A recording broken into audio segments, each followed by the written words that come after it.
Good morning students, welcome to HK classes. आज ये हमारा सेकंड लेक्चर है। आज हम पढ़ेंगे कि अकाउंटिंग की जो टर्म्स, अकाउंटिंग में इस्तेमाल होने वाली जो टर्म्स हैं, बेसिक टर्म्स हैं, वो कौन कौन सी होती हैं और क्या होती हैं। तो बेसिक टर्म्स, इसमें सबसे पहले कैपिटल हम पढ़ेंगे। What is capital? कैपिटल क्या चीज़ होती है? देखिए, जो भी बिजनेसमैन है, जो भी व्यापारी है, वो बिज़नेस के अंदर जो बिज़नेस की जो शुरुआत करेगा वो कुछ ना कुछ कैपिटल लेके आएगा, यानी कुछ ना कुछ अमाउंट एक होगी उसकी, या कुछ गुड्स होगी जिसको व्यापार में लेके आएगा और उससे वो व्यापार की शुरुआत करेगा। तो जो भी गुड्स या जो भी अमाउंट, वो कैश में हो या बैंक में हो, एक व्यापारी व्यापार के अंदर लेके आता है, उससे व्यापार शुरू करता है, उसको हम उस व्यापारी की कैपिटल बोलते हैं।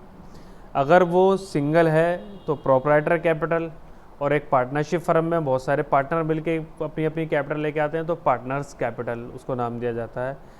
तो बेसिकली जो कैपिटल वर्ड है वो इसी से रिलेट करता है, यानी एक व्यापारी जो भी व्यापार शुरू करता है जिस भी चीज़ से, चाहे वो कैश हो चाहे गुड्स हो, उसको व्यापार में लेके आता है तो उसको हम कैपिटल का नाम देते हैं। दूसरा, ड्राइंग।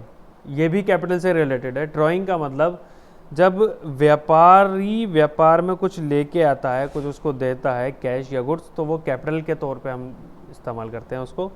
और वही व्यापारी या वही ओनर कह सकते हैं, जब अपने व्यापार से कुछ वापस अपने निजी खर्च के लिए, पर्सनल यूज़ के लिए व्यापार से लेके जाएगा, यानी जब कैपिटल की रिटर्न होगी एक तरीके से, तो हम उस रिटर्न ऑफ कैपिटल को हम ड्राइंग बोलेंगे। और वो जो रिटर्न है यानी ड्राइंग है, वो कैश में भी हो सकती है या गुड्स में भी हो सकती है। ठीक है, तो सिंपल, कैपिटल का मतलब व्यापारी जो व्यापार में लेके आता है कैश, बैंक या गुड्स, और ड्राइंग जो व्यापार से वापस लेके जाता है अपना खर्च के लिए, ड्राइंग्स। सिंपल। तीसरा आता है non current liability. Non current liability का मतलब है कि जो करंट लायबिलिटी नहीं है। करंट मतलब चालू दायित्व, यानी जो अब एक साल के अंदर हमारा ख़त्म हो जाता हो, मतलब लॉन्ग टर्म हो, वो उसको हम बोलते हैं non current liability. Non current liability के बाद करंट लायबिलिटी, यानी एक करंट लायबिलिटी, एक हमारी non current liability. Non current liability मतलब लॉन्ग पीरियड, और करंट लायबिलिटी मतलब शॉर्ट पीरियड के लिए। ये पीरियड इनका कितना कितना होता है वो भी हम आगे पढ़ेंगे। इसके बाद लॉन्ग टर्म लोन्स। देखिए, ये कलर अभी क्या होगा, अब नीचे जो टर्म्स आएंगी वो जो नॉन करंट लायबिलिटी का जो कलर है उसी कलर में आएंगी। तो इसका मतलब है कि ये नॉन करंट लायबिलिटी है हमारी। जैसे लॉन्ग टर्म लोन्स, आपने बैंक से लोन लिया या किसी दूसरी NBFC या किसी से भी लोन लिया, और वो लॉन्ग टर्म के लिए है, तो वो लॉन्ग टर्म लोन हो गया। जैसे नाम से दिख रहा है, लॉन्ग टर्म लोन्स, यानी लंबे समय के लिए जो लोन लिया जाता है वो लॉन्ग टर्म लोन्स होता है, और ये नॉन करंट लायबिलिटी होती है हमारी। दूसरा, डिबेंचर्स। एक तो ज़रिया होता है पैसे इकट्ठे करने का, लोन, यानी हमने लोन लिया, व्यापार में पैसा आ गया। एक कैपिटल थी जो व्यापारी लेके आया था, वो भी। एक होता है डिबेंचर्स या इक्विटी शेयर्स भी हम उनको मतलब इक्विटी शेयर अलग होता है, डिबेंचर अलग होता है। यहाँ हम डिबेंचर की बात कर रहे हैं। डिबेंचर, मैंने डिबेंचर इशू कर दिए और पब्लिक से पैसा व्यापार में लेके आ गए, तो डिबेंचर भी हमारे लॉन्ग टर्म होते हैं, तो इसलिए ये भी नॉन करंट लायबिलिटी हमारी होती है। अब जो इधर इस राइट हैंड पे जो टर्म्स आएंगी वो रेड कलर में है, ऊपर रेड कलर यहाँ पे है करंट लायबिलिटी का। तो जितने भी ये राइट साइड में टर्म्स आएंगी ये करंट लायबिलिटी से रिलेटेड होंगी। तो इसमें सबसे पहले क्रेडिटर्स। क्रेडिटर्स कौन लोग होते हैं? क्रेडिटर्स क्या होता है? जिनसे भी व्यापार में उधार माल खरीदा जाता है।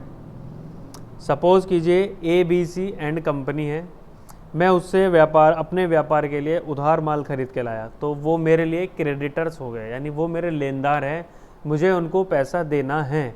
तो जिन जिन लोगों से या जिन जिन कंपनियों से, जिन जिन फर्म से मैं माल उधार लेके आऊँगा, उधार परचेज में करूँगा, क्रेडिट परचेज इसे कहते हैं, यानी जिन जिन से मैं क्रेडिट परचेज करूँगा वो सब मेरे क्रेडिटर्स होते हैं। सिंपल। इसके बाद बिल्स पेबल।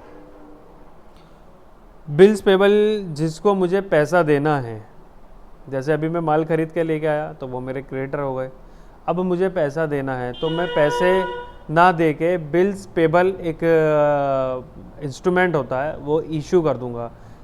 तो वो पैसे के बदले बिल पेबल मैंने दे दिया, तो ये भी मेरी करंट लायबिलिटी होती है। जब मुझे पैसा देना होगा वो बिल पेबल मैं वापसी लेके उनको पेमेंट कर दूंगा। तो ये बिल पेबल, क्रेडिटर और बिल पेबल करंट लायबिलिटी हमारी। इसके बाद आउटस्टैंडिंग एक्सपेंसेस, वो खर्चे जो मैंने कर तो लिए अपने व्यापार के लिए लेकिन उनका मैंने अभी पेमेंट नहीं दिया, वो मेरे आउटस्टैंडिंग एक्सपेंसेस होते हैं जो मेरी करंट लायबिलिटी होती है।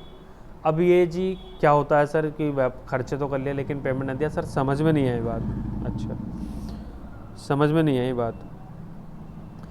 सपोज़ कीजिए कि मेरी कंपनी है या मेरा व्यापार है, उसमें मैं इलेक्ट्रिसिटी यूज़ कर रहा हूँ, पंखे चल रहे हैं, लाइट चल रही है, कंप्यूटर चल रहे हैं, सब बिजली से चल रहे हैं, और मेरा जो है 31 मार्च यानी साल ख़त्म होने का महीना आ गया, यानी साल ख़त्म पे आ गया, 31 मार्च को फाइनेंशियल ईयर क्लोज़ हो गया। अब 31 मार्च को फाइनेंशियल ईयर क्लोज़ हो गया, जो 31 मार्च का जो बिल था इलेक्ट्रिसिटी का वो मैं कब पे करूँगा? अप्रैल में 1 तारीख, 2 तारीख, 3 तारीख या जब भी पे करूँगा। तो 31 मार्च के में खर्चा तो मेरा हो गया लेकिन मैंने पेमेंट अभी इसकी नहीं करी, तो खर्चा हो गया और पेमेंट नहीं करी, तो ये हमारा क्या हुआ? Outstanding expenses. इसके बारे में हम आगे पूरी तफसील से बात करेंगे, इसको पूरा हम एक अच्छी पूरा डिटेल में हम इसको आपको समझाएंगे। फ़िलहाल हमें सिर्फ बेसिक टर्म्स जाननी है, वो कौन कौन सी होती है हम उसको पढ़ रहे हैं। आउटस्टैंडिंग एक्सपेंसेस के बाद शॉर्ट टर्म लोन, देखिए लेफ्ट साइड में आप देखिएगा long term loan. Long term loan था, लंबे समय के लिए था, तो non current liability. Short term loan है तो करंट लायबिलिटी, यानी हम इसको जल्दी पेमेंट कर देंगे, तो ये करंट की लायबिलिटी है हमारी, ये करंट लायबिलिटी हो गई। तो ये सब लायबिलिटी साइड्स का, जैसे हमारा मैं आपको बता दूं, ये बैलेंस शीट के हमारे आइटम होते हैं। जब हम बैलेंस शीट बनाते हैं तो उसमें 2 साइड्स होती हैं, लायबिलिटी साइड और एसेट साइड। अभी हम लायबिलिटी साइड्स, ये सारे आइटम जो है लायबिलिटी साइड्स के हैं। तो सबसे पहले capital, drawing, non current liability. Non current liability में long term loans and debentures, ठीक।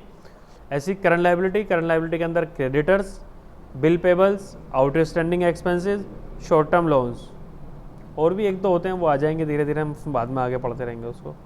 इसके बाद जो बेसिक टर्म्स आएंगी वो एसेट्स वाले पार्ट की आती हैं।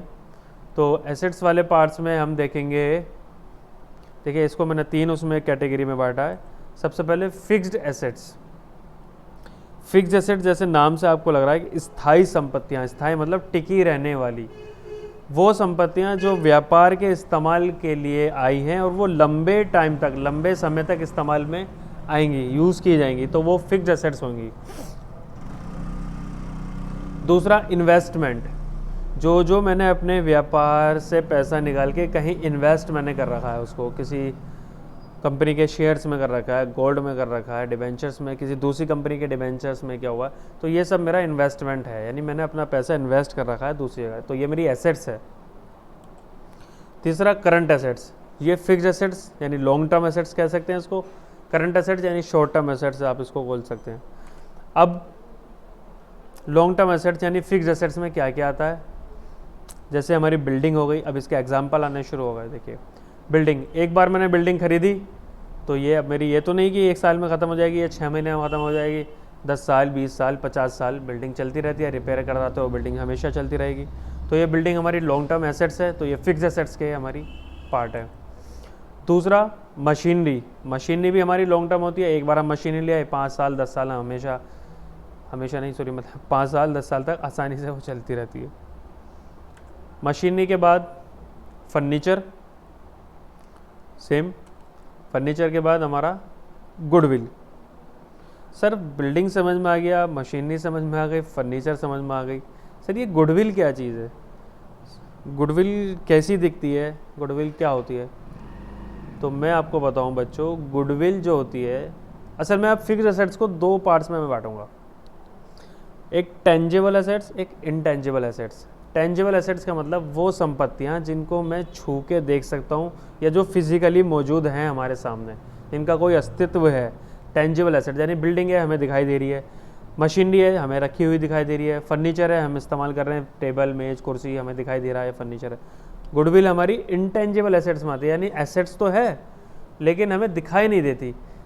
सर जब दिखाई नहीं देती तो फिर ये कैसी एसेट्स है? जी, गुडविल हमारी जो एसेट्स है, इंटेंजिबल एसेट्स कैसे है? देखिए इसका एक छोटा सा एग्जांपल मैं आपको देता हूँ। एक आप हैं व्यापारी, आपने 10 साल पहले कोई व्यापार शुरू किया, ठीक। अब बढ़ते बढ़ते बढ़ते जैसे 2011 में कोई आपने बिज़नेस शुरू किया, आप काम करते करते 2021 आ गया। अब आसपास के इलाकों में, दूर दराज इलाकों में आपकी एक अच्छी जान पहचान हो गई। कोई भी आदमी आपके व्यापार का नाम लेगा तो कहेगा हाँ ये 10 साल पुराना व्यापार है, बढ़िया व्यापारी, टिके हुए हैं ये लोग। और एक दूसरा व्यापारी है जिसने कल से काम शुरू किया।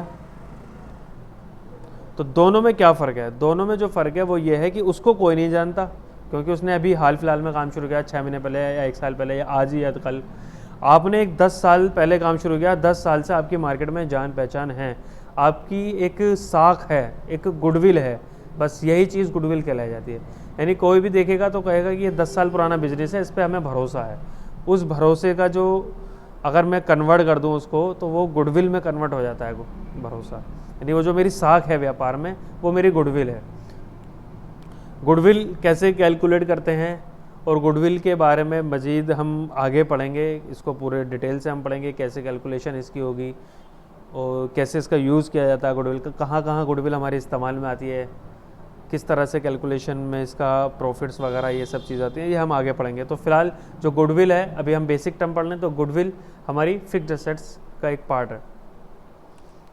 इसके बाद इन्वेस्टमेंट। आप ये जो नीचे है ना, ये डिफरेंस आप कलर से कर सकते हैं। जो राइट हैंड पे कलर आपको दिखाई दे रहा है पिंक, ये फिक्स्ड एसेट से रिलेटेड है, ऐसी ये ग्रीन और ऐसी ब्लू। तो इन्वेस्टमेंट में दो तरीके से, लॉन्ग टर्म इन्वेस्टमेंट भी हो सकता है, माफ़ी चाहते हैं, ये जो लॉन्ग टर्म इन्वेस्टमेंट दूसरा वाला लिखा हुआ है ये शॉर्ट टर्म इन्वेस्टमेंट है। असल में दो तरह से इन्वेस्टमेंट हो सकते हैं, लॉन्ग टर्म इन्वेस्टमेंट और शॉर्ट टर्म इन्वेस्टमेंट। तो ये इन्वेस्टमेंट का पार्ट है, इसमें ज़्यादा मज़ीद अभी जाने की ज़रूरत नहीं है। इसके बाद हम पढ़ेंगे करंट एसेट्स, यानी जो short term assets, long term assets, fixed assets, short term assets, current assets. तो इसमें सबसे पहले स्टॉक। स्टॉक क्या चीज़ है? व्यापार करने के लिए जो भी आप गुड्स खरीदते हैं सपोज़ कीजिएगा मेरा कपड़े का बिजनेस है, तो मैं कपड़ा ख़रीद के लाया, परचेज़ भी करी और सेल्स भी करी, साल के आखिर में कुछ मेरा माल बच गया, तो वो मेरा स्टॉक है। ठीक है जी, बहुत सिंपल, कोई इसमें टेक्निकलिटी नहीं। माल ख़रीद के लाया 100 किलो, 50 किलो मैंने माल बेच दिया, तो जो 50 किलो माल मेरा बचा, या कपड़े के सेंस में बात करूँ तो 100 थान में लाया था, 50 थान मैंने बेच दिए, 50 थान मेरे बचे हुए हैं, तो वो मेरा स्टॉक है, मेरे पास बचा हुआ है। ये मेरी करंट एसेट्स होती है। करंट एसेट्स का मतलब शॉर्ट टर्म है, अभी जैसे अभी तो ये बच गया, कल को फिर बिक जाएगा, ये तो नहीं कि सालों साल ये स्टॉक मेरा पड़ा रहेगा, तो इसलिए मेरी करंट एसेट्स है। इसके बाद डेटर। देखिए जिस तरह से हमने लायबिलिटी साइड में क्रेडिटर पढ़ा था, इसी तरह से एसेट साइड में डेटर है। जिनको मैं अपना उधार सेल करता हूँ, क्रेडिट सेल करता हूँ, उधार माल बेचता हूँ, वो सब मेरे डेटर होंगे। ABC प्राइवेट लिमिटेड या ABC एंड कंपनी, उसको मैंने अपना माल बेचा, पैसा अभी उसने मुझे नहीं लौटाया, तो वो मेरा डेटर हो गया, यानी वो मेरा देनदार है, उससे मुझे अभी पैसे लेने हैं। तो ये शॉर्ट टर्म होता है, क्योंकि इसकी टर्म्स जैसे 1 महीना, 2 महीने, 3 महीने का उधार पर दिया जाता है, मैक्सिमम 6 महीने का उधार पर दिया जाता है। तो जो शॉर्ट टर्म है, इसका टाइम मतलब छोटा है, तो इसलिए ये मेरा शॉर्ट टर्म एसेट्स है, तो इसलिए करंट एसेट्स में जो कैटेगराइज इसको किया गया। तो डेटर, स्टॉक और डेटर। कैश। कैश का जो टर्म है सबसे कम, मतलब सबसे शॉर्ट टाइम के लिए होता है। मतलब स्टॉक भी 1 महीना रखा जा सकता है, 2 महीना बचा रह गया, नहीं बिका। डेटर भी 1 महीने की जगह 3 महीना हो गया, 6 महीना हो गया। कैश क्या होता है? आज आया कल नहीं है, परसों आया फिर उससे अगले दिन नहीं है। तो कैश जो हमारा सबसे शॉर्ट टाइम पीरियड के एसेट्स है, तो ये भी हम करंट एसेट्स में आता है कैश।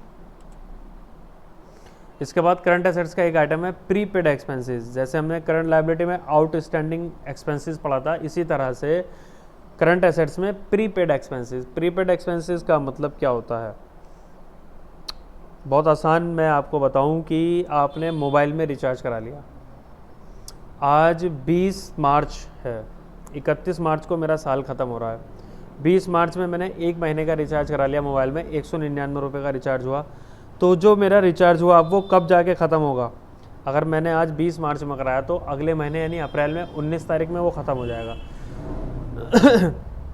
तो जो मैंने एडवांस पेमेंट दे दिया अगले महीने का, साल तो मेरा ख़त्म, 10 दिन चला, 20 मार्च से लेके 31 मार्च तक, 10 दिन मेरा चला तो 10 दिन की पेमेंट हो गई। लेकिन जो 19 दिन आगे की पेमेंट मैंने पहले ही कर दी तो वो मेरा प्रीपेड एक्सपेंसेस होता। कहने का मतलब ये है कि वो खर्चा जो मैंने अभी इस्तेमाल नहीं करा और उसकी पेमेंट पहले से कर दी, मेरा प्रीपेड एक्सपेंसेस है। नाम से लग रहा है प्रीपेड एक्सपेंसेस, पहले से पे कर दिया। तो ये हमारी बेसिक टर्म्स हो गई एसेट साइड्स की और लायबिलिटी साइड्स की। इसके बाद अगली क्लास में हम जो प्रॉफिट एंड लॉस अकाउंट या ट्रेडिंग अकाउंट में इस्तेमाल होने वाले टर्म्स है उसको पढ़ेंगे। ठीक है, तो आज की क्लास हम यहीं ख़त्म करते हैं। बहुत बहुत शुक्रिया।